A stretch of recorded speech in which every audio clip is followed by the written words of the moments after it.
Ya, alhamdulillah hari ini pria istri masih berada di Kampung Kemeneng. Ya, Kecamatan Gelompang 3, Kabupaten Pidi. Ya, alhamdulillah hari ini acara tunang layar. Ya, semoga rezeki hari ini lancar dan berkah. Salam interaksi pria beristri.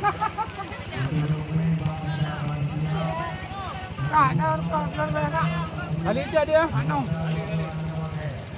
Pada bawa medan tu, Boh? 6.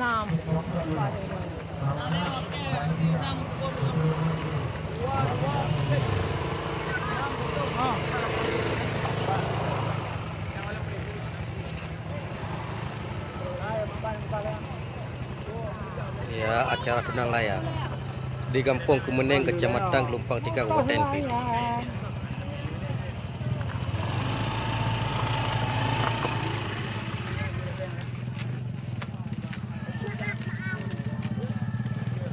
Yang gitu. Alhamdulillah.